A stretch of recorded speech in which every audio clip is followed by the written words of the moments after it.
Well, we're back. I was about to do it, you asshole. All right, James and Phil here, back after the Road America event. We had a lot going on during that event and want to hit a few things that maybe we didn't have time to cover fully.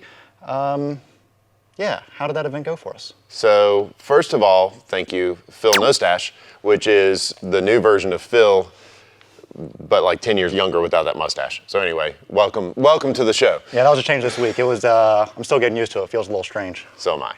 So we've got the GTMore behind us, and we're talking about that Gridlife event at Road America. What an awesome event. Another kind of unique environment to use this car. And Phil was up there supporting the car. We had some additional guys from the office helping. Man, it was time trial, it was one lap, it was a totally different environment. It's 200 treadwear tires, but it's how our customers would push their vehicles. So it's been important to us to kind of not only push it in the same way that our customers would, but push beyond, to break things, to push to failure. We want to find that point so that we can engineer around it, and then you don't have to find that point yourself. So we had some things. Big thing was tires. Yeah. So we've been running the GTMore on Continentals. Continental is our tire partner. They make amazing tires, both the ECF and the ECS02. The ECF is a 200 treadwear. ECS02 is their road car tire. High performance, great. It's what we used on one lap. Tremendous wet weather traction. But Road America was a dry weather event, and it was a 200 treadwear event, and we needed to be on kill. So we ran our Continental options. They would say they're an endurance tire. We agree with that, and they're a fantastic one. And certainly they've endured what we've thrown at it with this car. However, we moved to another brand, and I will say, first of all, that it was not the tire's fault, we think. Tires are built for an operating window. We were outside that window. I do intend to operate there again, so would I choose this tire again? Probably not, but I'm not going to point a finger at a manufacturer and say this is a bad tire, because it's not a bad tire. We just throw a 4,000-pound car at it. We're going close to 200 miles an hour. We got crazy heavy braking. We got big downforce. We got massive camber. We got low tire pressures. And we have a driver that can screw things up too. We're pushing it hard. I mean, that's a lot of stuff to put through a 200 treadwear street tire. It's pretty brutal. So this is a BFG, right? Or no, this is a Bridgestone. Bridgestone. This is a Bridgestone tire. R71 RS. They make great tires. Our experience would not lead us to run them again in this environment. But this is a pretty lightweight tire, and it's fairly lightweight because it's missing the whole outer carcass. So if you saw our onboard from this event, you saw it flip the tread into turn 5.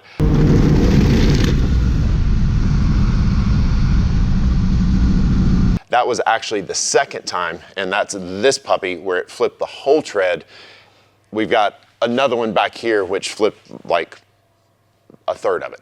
So either way, when that stuff flips off at speed, it bangs around inside your wheel well. You're gonna damage some stuff. First crack at it, we damaged intercooler. Cooler, headlight, fender liner. Wiring. Yeah, I had to do some trackside wiring repair that I wasn't fully proud of, but got it back together, and our buddy Phil Supernaut, James and Evan made a little journey, 4 hours away. It was an 8-hour round trip, but got the parts. Phil helped us out. Yep, new tire on the front, brand new tire. After that, rinse and repeat, flip the tread again. But again, we weren't surprised by that. It's the tires we had. It was the super fast option, and we knew we were putting it in harm's way, especially after we failed one. What are the chances you're going to fail another brand new tire that's exactly the same in the exact same environment?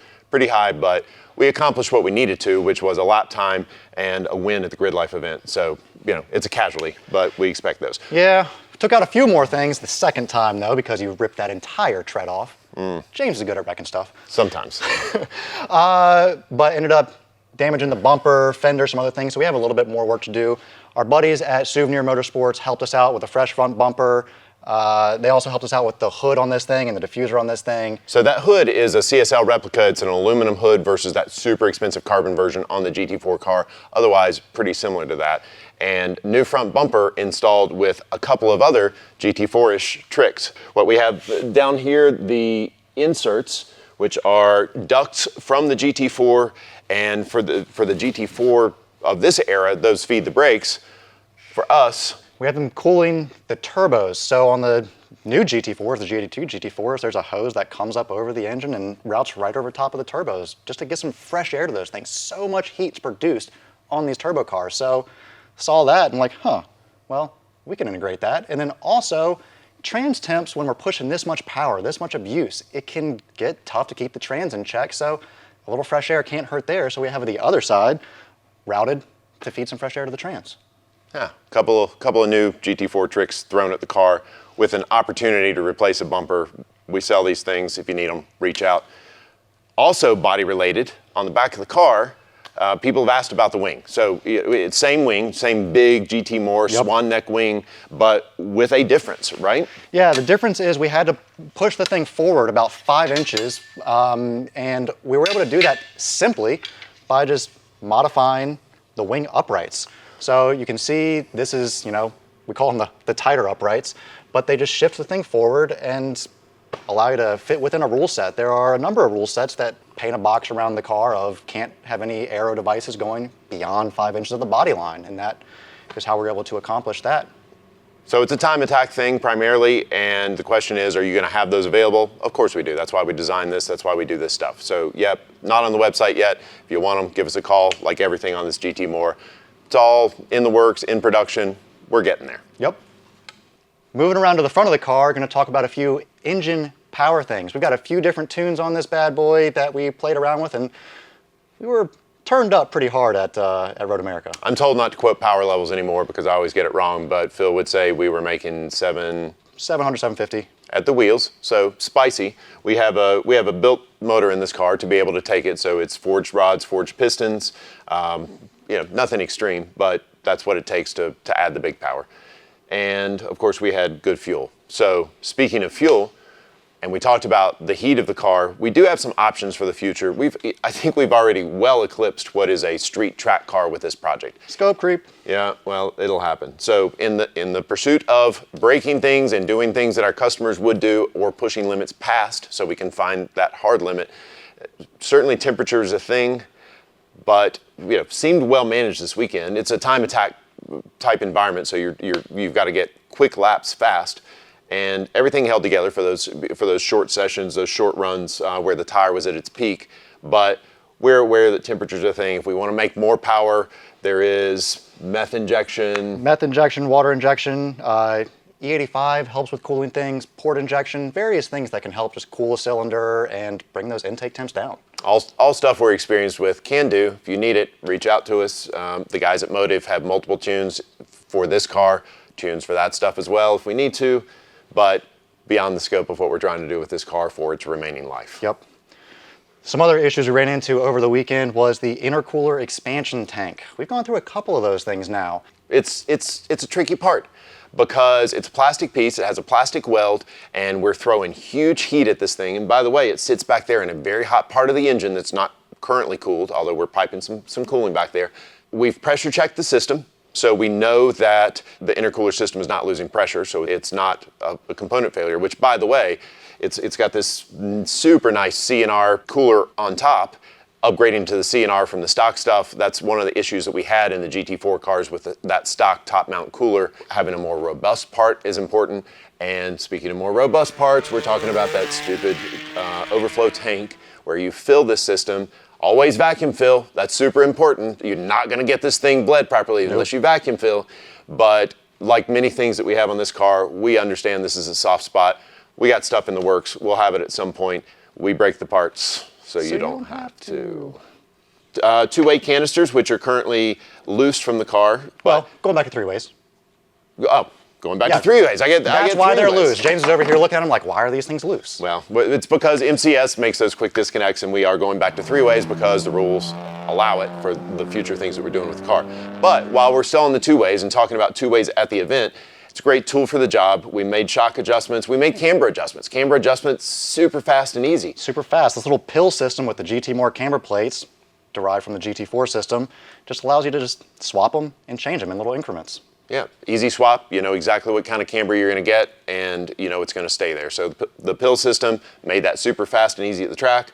Of course, the dampers, with a knob here, super easy to change those. We definitely improved the handling characteristics. We were trying to give this big heavy car a little bit more support on a super smooth track. More front compression does that. That's the beauty of adjustable shocks. Try it, doesn't work, change it back. So definitely a fantastic tuning tool. Excited to get the 3-ways back, which allows us to divide that low speed and high speed compression. And we're talking, of course, not car speed, but damper speed, or how fast the car is moving, the chassis is moving. Other adjustments, we have the wing, super effective, even in that forward position that we were allowed with those short mounts. We got the balance we wanted there. We didn't really adjust that all weekend. Front brakes, we mentioned that in the video. They did some work. You said the rotors were rough. The rotors were a little beat. However, you know, those were the same rotors that I had at the VIR test, the same rotors you had at one lap, and then Road America was pretty brutal on it. Yeah, 180 plus, and you know, again, big heavy car. So front brake deflectors, which is an easier way, even without the front bumper and all the carbon that we have on this car, to get air to those brakes, to the center of the brakes, and those things. Thank goodness they were on the car. I can't say enough. That's a cheap, easy way to get cooling for your track car, even if you don't have all the carbon. And absolutely, we know back-to-back in testing at VIR that works. Road America, thank goodness I had them on there. As we watched the NASCAR race and watched those guys explode rotors and go sailing off, rough. Nice to have this Alcon stuff on our car, cooled properly, not have issues. Of course, we're not running 2 hours, but still, we trusted our braking components. Nice work, guys. Road Atlanta's coming up. We're heading to Road Atlanta this week. Gonna hang out with some of our CCA friends. BMW Car Club of America race that Phil is doing. I'm racing Specky 46 this weekend. And I'm giving rides in the GTMore. So another opportunity for us to run around with our customers. You want to ride, come by. You've got to sign up for the event. I don't know all the details, but the Bimmer bus will be there. Whoop, whoop. Big white BimmerWorld bus that Phil Carrie Wurz put together. So come see us at the Bimmer bus. By the time we get down there this weekend, we'll have all the details and we'll know what it takes to get in this car. Certainly a helmet is required, and you know, go for a thrill ride. We're going to dial it back a little bit because we can, and because I don't need an additional 200 horsepower, I bet, to scare you to death. So a little less power, a little less camber, a tire that's going to be a Continental so that we know that we're comfortable with those speeds. So the last time we were at Road Atlanta was one lap of America. The car was detuned. It's going to be detuned now, but still another 100 plus horsepower and more stuff, better tire. We're not running the rain tire that we ran from Continental. We're running their ECF, and it was a top 5 car at one lap. It's going to be faster this weekend. So if you want to come for a ride, come see us. Thanks for watching, and again, thanks to everybody at Gridlife for being such fantastic hosts. Thanks for everybody at Gridlife in the field for being such awesome competitors and paddock mates. Really, just a great vibe. Really enjoyed hanging out there. Enough that we were looking at that GLTC race, thinking, okay, what's a good BMW fit in there? Future project. We'll talk about that one later. And anything else? Yeah, we got a few more events coming up as we're kind of wrapping up this GTMore project. You've got Oktoberfest, you're going to go hang out with this thing, and we're going to go do a Bimmer Challenge event. We're going to take this thing a little cross-country adventure. Yeah, out to California on full racing slicks, and we'll see what kind of time we can do out there. And I think that's going to pretty much wrap up the GTMore project, and it will move itself on to its new owner, you. So we can start our next GTMore, which is going to be a G-body car. So that's it for now. Like, subscribe, comment, ask questions. Obviously, we're answering your questions here, so we do read them, we do care. And as always, our customer interaction, knowing what you guys care about, what you want to know, what we should be doing to push limits in a way that you might push them or we haven't thought of, super important. So give us that feedback. Yep. You ready to go? Should be an awesome race weekend. We are ready to kill it this year. It's good. It's going to be a wild ride.